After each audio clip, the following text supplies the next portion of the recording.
How are you? Good, how are you? Okay, long.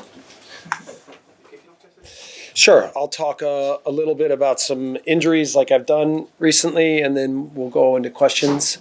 No real updates other than Tyler, Junior, and Patrick are all making good progress, and then Jamie Shackleton is almost ready to train, but not quite. And most of the other players, I think, are available and ready to go. I think all of them are available. Jesse, you had Liam and you had Calvin back last week in some shape or form. How significant was that for you in terms of the weeks to come? Yeah, I think both, again, I said after the match that both have a big effect in our group, both on the pitch and off. Liam, I thought, put a courageous 90-plus minute performance in and was one of our best players in the match and matched tactically what we want from the game, which I think for his first run out with the group, I thought was really impressive for him to adapt so quickly and easily. And then, to have Calvin on the pitch, I think everybody saw that it brought poise to our group, that he helped settle the game down. I heard him say after the game that he didn't do much, but just by being on the pitch for us, I think that presence meant a lot. So really great to have those guys back, and we used this week to get them more and more to 100%. So I think that they'll be ready to contribute come Saturday. Another little twist last night with Burnley beating Everton, and that bottom of the table just looks even more intriguing at the moment. Watford, I think, 8 behind you. So what are you expecting from that? Yeah, I mean, I think Watford is a really disciplined defensive group that they don't want to give much away. They stay pretty organized. They stay very compact, sometimes defending deep, but are incredibly aggressive and often lethal in transition moments. They have the second most chances and shots in transition in counter phases in matches in the league, and it's because they really tried to play to that strength. So we have to be very aware that often Watford is most dangerous when we have the ball, and we have to make sure that we're balanced in how compact we are in our rest defense phases and our counter pressing phases to make sure that we don't allow their attacking players to be in open spaces and running at our defensive group. So, it's a little bit tricky preparing for them because they rotate a lot of players. They have a talented group, a lot of good 1v1 players. And so I every time I prepare for a match in this league, it's hard to find weaknesses in the ways that teams do things. I know that Watford's a team that's low on the table and fighting relegation, but I still think that Roy Hodgson's done a good job with them, that they're disciplined and organized, and it will not be an easy match for us. There's some lovely footage emerged of Roy on the training ground with the tracksuit on. He's well into his 70s. Wonderful that a manager just gets involved in his side's preparation to that extent. Yeah, I mean, I've watched him for years in a lot of different places. He's been with the national team, with a lot of different places, and he's had an incredible career. The passion that he still has at his age, I think, is something to admire. And I don't know what I'll be doing. It's so, because a year in a trainer's life, in a manager's life, can feel like 10. So, yeah, no, I mean, no, he's not. But so much respect for the career he's had and what he's accomplished in his career, no doubt. Do you get involved like that on the training ground? I know we filmed you today. Yeah, I mean, I like to run training sessions. If we do little exercises and we need an extra man, I can jump in and play sometimes. I'm very, very limited, and I hate being that guy that looks so old on the pitch, but that's the reality of what I am. But with everything that I do with the group, I try to convey an energy that's about being positive, about being aggressive, about enjoying our work together, but also, getting better every day. So that includes, when I step on the pitch and play a little bit. It's like Calvin, it's just a matter of being there. Yeah, I think Calvin has a bigger presence. But can I ask you as well, in terms of the way the fixtures are panning out, once you've played Watford, you've got this huge gap. Yeah. How frustrating is that? Yeah, I mean, I don't look at when the schedule comes out and we have to play a lot of games in a short amount of time, or we have a pause. It's about using those moments in the best way we possibly can to maximize every experience that we have. So I'm not a type that looks at when we have short turnarounds or when we have long pauses. I think with short turnarounds, it's an opportunity for more players to get an opportunity to play and show that they're ready. And my job to prepare the group and every single player within the group is really important in those moments. And then, in the moment when we're still adapting to a new style of play and new demands physically for what we want the games to look like, the training days to look like, a little bit more time can be a real benefit. So, for me right now, it's about focusing on everything we need to do to be prepared for what Saturday is going to require. 30 points feels like you're nearly there, but there's obviously still some work to be done. When you look at the games after that, City, Arsenal, Chelsea, how important is it for you that you just get points in as quickly as you can? I look at only at this match right now, and I think that we have to understand what the mindset of Watford is, that this is a massive opportunity for them to collect points and close the gap. And so for us to focus on entirely what this game will require, to understand the mindset and mentality of what Watford will have, to understand that playing against a good team at their place will not be easy. All of these things are exactly what we're going to be focused on and prepared for. So, and I think our group, especially after Aston Villa, has shown an understanding of exactly what's necessary for every match. So we'll make sure that we do that very carefully and prudently for this one. And a month here now, can you give us just some reflections on how you feel you've settled in? You seem to be a nice fit. I'm really happy here, really happy in every way. My family's here. We love living in this area. We find the people here in Yorkshire incredibly friendly and open and helpful. The club, I think, has a lot of expertise and a lot of really wonderful people and skilled and good people. And then the players working with the team has been amazing. So, yeah, I feel like this is a really great fit for me. And I just want to do everything that I can to help this team achieve in the moment and game to game. And finally, from me, can I just ask you, Sky are asking all the managers today about the plans to expand the Champions League and the 4 extra places and the suggestion that maybe 2 of those could become available to teams who've got experience in European football. A lot of people feel it's another way of allowing the bigger clubs another place. I'm guessing you've got ambitions maybe to push for those places one day. What do you think about that? Yeah, I mean, one of the reasons I respect that tournament so much is because when we were at Salzburg, we had to fight like hell to be a part of it. Even the league had leagues like that, like in Austria and in the Czech Republic, in Switzerland, and they have to fight as a league to gain places in the tournament. So that's what I love about the tournament is that you have to earn your way in, and there's a little bit of a David Goliath in the group phases, and how do you manage those situations? So to do anything to compromise the integrity of the tournament, like they were trying with Super League, for me doesn't make any sense. Certainly in football, and if I come from an American sport perspective, we're all about parity and salary caps and making sure that everybody has a chance. I think that already the heavily weighted clubs are heavily weighted enough.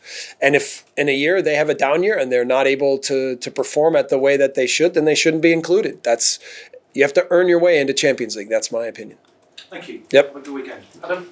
Hi, Jesse. Joe Gelhardt went off in midweek. What's the situation with him? Is he available for you? One of the reasons I didn't include him in the injury report is because he hasn't trained every day this week.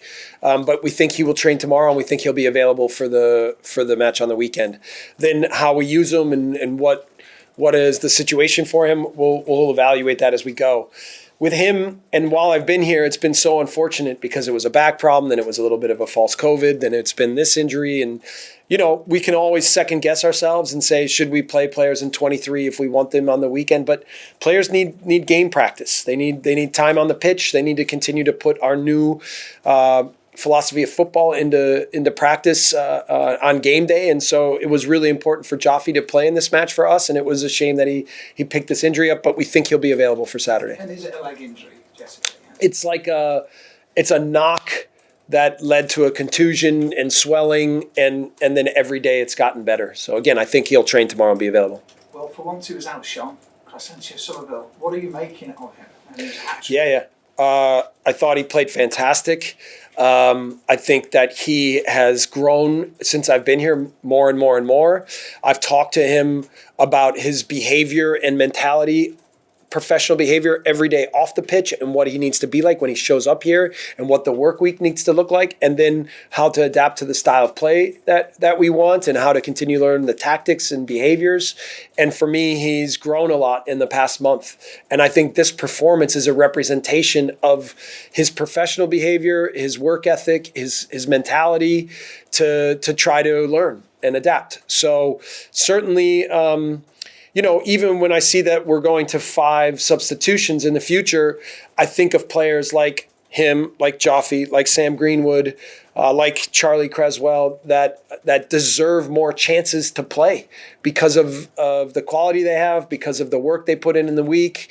And so it's a shame for me now that I can only use 3 subs to impact the game, and I would love to be able to have Cree in more important moments for us. So I think that he's doing a great job of in the matches showing that he's learning more, that he's more prepared, and that we can count on him more and more. I know you're not table watching as such at the moment, Jesse, but last night's result is obviously concertinaing things up a little bit. What's the mindset ahead of the Watford game now? Is it more, are you still thinking it's how high Leeds can finish, or are you still concentrating just avoid that bottom? Yeah, I mean, listen, the reality is we're still in a relegation battle. We know that. We're not foolish or naive to that. But again, watching the table doesn't do anything to impact our work process. And so, again, the best thing for us is to control ourselves and not stress about what the external situation is. And I think we've done a really good job of that. I've tried to stay focused and calm and disciplined with that mentality since I've been here, and I think it's impacted us in a positive way. And none of us think that we're done or that we're safe or that we're a completed project. It's all about pushing every day to get to be better. And by doing that, we know that we can fight for more points. And do you sense there is a confidence about the squad though now? Yeah. That they're going to stay up? Well, there's a confidence that the team believes in themselves more than they did, I think, a month ago. And I've spoken openly with them about that. But the key is to use that confidence in ways to continue to propel us forward and not to get comfortable and think that everything is okay. But that urgency and that mindset to push every day has helped us get to a better place than we were, and we have to continue to use that to be even better a month from now. Thanks, Jesse. Yep. Jesse, just moving on from that, what specific areas when you first arrived that you saw in terms of the way the team were playing that made you think, right, those are the areas in terms of confidence that I need to work on in order to make sure that they come up to the level they're at now? Well, it was easy to see the stress on the players' faces during the matches, right? That was the number one thing. So when I first came, I was just trying to relieve the tension on the focus on results and the worry about what was happening in the table. Then, when you're talking about, okay, so now for me to create a process for the players to transition out of the playing style that Marcelo had to what I want them to be, there's so many details that go into that. But that's what I've been doing, is every day going into details and going more into behaviors and more into understanding and creating training sessions that are reinforcing exactly those things. So coming out of every game, there could be 100 topics that I could touch on, but what I'm trying to focus on exactly the topics that will help us for the next opponent and in our process to improve and get closer to ideally what I want us to be in a year, 2 years, whatever the process here is. And to be fair, the players understand that, they grasp it, and they put it to practice at a high level every day. So, I said it was our best counter-pressing game. It definitely was, but we have so much room to improve there. it was a second ball day because now on the day Southampton decided to play literally every second pass long. So we have to then think about how to close our team, how to be in position to pick up second balls, and what kind of actions and tactics we want from that moment on.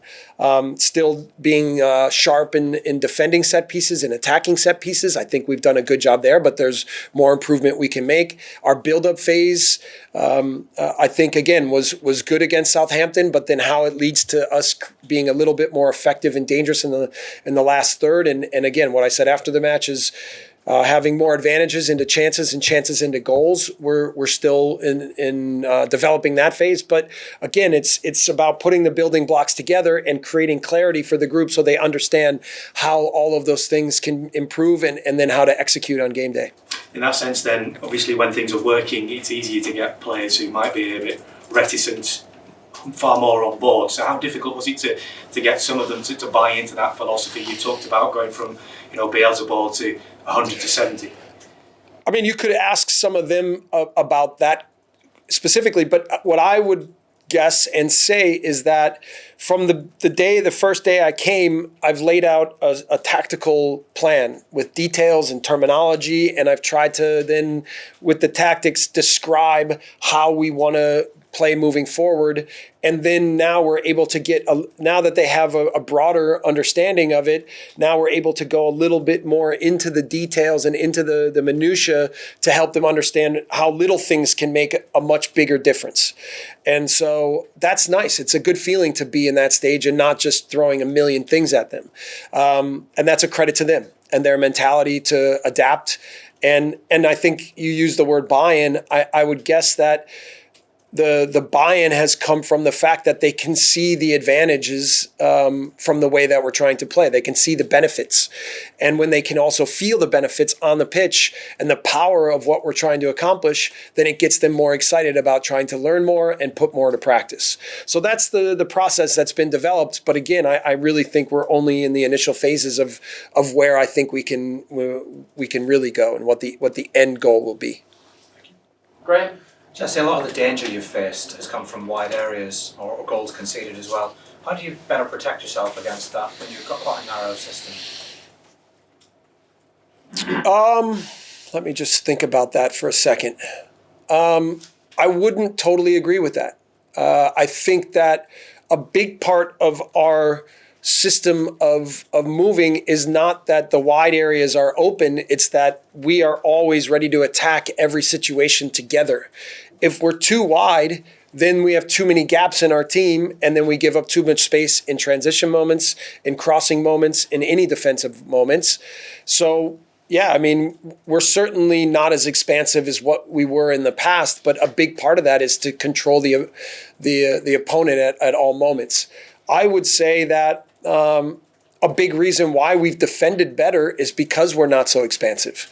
And now it's about how to still unbalance the opponent, even though we're more compact than what we were. And I think, if you look at expected goals, if you look at chances created, if you look at any of these data points, I think we've been better in those areas. And it's because they're understanding what the strategies are and what the tactics are. But we can still be better. By saying we don't play wide is incorrect, but we know where the goal is, and it's not in the corner. It's in the middle of the field, and we want to be vertical, and we want to make sure that the opponent knows that we're ready to be vertical at all moments. And again, that will mean that the opponent has to be more cautious about how much they want to push and attack. So, these are all strategies, and then the tactics match what the strategies are. So again, I think our team is getting more and more comfortable in understanding more and more what that is and what that means. With Calvin back, you're going to be faced with midfield selection headache, I suppose you can call it, maybe a good headache to have. How much weight do you give to training performance or form or the specific needs of the opponent you're facing? I would say I look at all of it. I'm a big believer that training means something, and so I'm on top of as there's different kinds of managers. There's some managers that run everything. There's some managers that don't run anything and just watch to try to evaluate how players are performing. Right now, we're certainly in a phase where I need to be on top of training because I'm really reinforcing the behaviors that we need every day. But I've also developed an eye that while I'm doing that, I can also evaluate how guys are training and who's grasping concepts at the fastest rates. So for an example for me is Robin Cook has performed very well in training, and he hasn't always been rewarded with decisions on match day. But I'm very much aware that when we need him, if we need him, or that we need to think about carefully how to use him more on game day, that his performances mean something. So, and then it's looking at the opponent on every day and thinking about what's the best formation, what's the best group, how do we use all of the tools we have available and players and qualities and everything to give ourselves the best chance to perform and win games. So, I think my job is to do all of those things and then make sure that I reinforce with the player group and the team as a whole that I believe in them and that I'm helping them understand how to get better as individuals and as a group. So, that will lead us to decisions on game day. Simon? Hi, Jesse. We haven't talked to you too much about goalkeepers yet and what you want from them in your system. So when you speak to Elan and speak to Marcos, what is it you want from them, distribution especially, and what have you made of Elan so far? Yeah. I think, first of all, I think Elan's talent is massive, right? I mean, he, as a young goalkeeper, is as good as any young goalkeeper I've ever seen. So that's really exciting. And then he has a really good mentality. He's a worker. He wants to learn. He wants to improve. I think that Marcos has also done a very good job of being a mentor for him and a teacher. So they have a good relationship. And I think for me, how I work is I can't go through technically and tactically every detail for a goalkeeper like goalkeeper coaches can. So I trust, the way I work is I trust the goalkeeper coach a lot to then understand how to help the player adapt to the things that I want. Certainly being a last defender is always really important because we like to play very aggressively with our back line. And then I can see what I can do is with my experiences is I can see how to help a goalkeeper with his mentality, with his decision making, with when he has the ball in the hands, that he is the quarterback of that situation and then understands what kind of rhythm of play that we want within the match. And so I'll talk more about those types of things than I will, did he move one step to the left? Did he move one step to the right? That I'm not as good at evaluating. So, but I think that the work that Marcos and I have had together with the staff has been quite good. And then the work we've had with the goalkeeper group has also, I think, been very good. That being said, it was, the last word I said to Christopher before he stepped on the match is that he's trained well, that he's been that mentality to do whatever he can to be the best he can in training every day is the time that now it's the time to reward himself for that work. And I can only say that when we needed him, he came up massively in a massive game. And we know that now if we ever need him, that he's ready to go. So I love that when young goalkeepers, I had a young goalkeeper in Salzburg that we had to put into a Champions League match 30 minutes into the match. And it was a similar type message. His name was Carlos, and he had the ball, and he almost and a bib on, and he almost went on the pitch with the ball in the bib because I think he knew it was a big moment and it was a nervous moment. But then he went on and played fantastic, and so that for me is always a reflection of the individual and the players, but also the environment we create, where we show that we believe in every guy that's here. Last week you told us you'd be speaking to Victor this week about scouting and transfer and looking ahead, and you said you might be able to flesh out some more details for us on what was said. Yeah, so yesterday we had that meeting, and to be honest, we didn't go into too many details about what our needs are and what players we're thinking about, either that need to go or come or whatever. It was more about educating the scouting department on what we're trying to achieve tactically, what kind of players we're looking for, creating profiles of players in each position. Also then updating where we think we are with our current group and then each individual and their adaptation into what we're doing. I think it was a very useful meeting, and then we'll need to then now continue to think about as we go forward, how to continue to squad build in a way. I mean, for me, what I like to do is I like to look at where we are now, where we want to be in 6 months, where we want to be in a year, where we want to be in 2 years, and then kind of map out how that all starts to play itself out. Thank you. Yeah. You want one, Phil? No, thank you. Sure. Okay, Phil. Jesse, you talked a lot about other people learning today. You're obviously learning as well as you go along. I just wondered, obviously, Roy Hodgson's a great person to learn from. What the environment is like, how you found the environment after the games between managers in terms of sharing ideas and that sort of thing. Yeah, I would say congenial. Maybe too congenial for me. But I appreciate that the manager, the respect, I call it a shared misery, and the respect for that shared misery is pretty strong here in England. I've always, we had Adrian Heath in the US, and so he coached at Orlando and then he coached in Minnesota, and he was always really good with me after the match to say, come and have a beer. And I hesitantly did it. And I found it incredibly rewarding. I want to acknowledge the work that other people do. And I do respect and appreciate the work that other people do in this business. It's hard for me to sometimes be friendly with competitors. Because in my mind, I want to not like them, but when I wind up liking them, that's I think usually the respect grows. But I like the motivation when I'm driven to want to beat someone. But sometimes, like I said with Ralph Hasenhüttl, my respect for him is so high, and when we played against him, I never want the players to feel the personal situation between me and the coach or the other manager, but I certainly feel the competitive juices on those days. But certainly I had a really nice talk with Ralph Hasenhüttl after the match. Brendan Rodgers was very generous with some time after the match. Dean Smith was mad at me for not shaking his hand, so we didn't spend as much time after the match. But in general, I know the level of respect for the managerial work in this country and in this league is so high. So it's nice to be a part of that. And do you think it's giving you a better appreciation of Premier League culture? No, I mean, listen, this league has anyone in the world knows this is the best league in the world, and all I need to do is watch opponent video when I prepare to develop high levels of respect for every team and every manager, because this is, I think, the biggest headache I have every week is watching the opposition and trying to find weaknesses and identify strengths, and it means that the work that we do has to be at such a high level to give us a chance.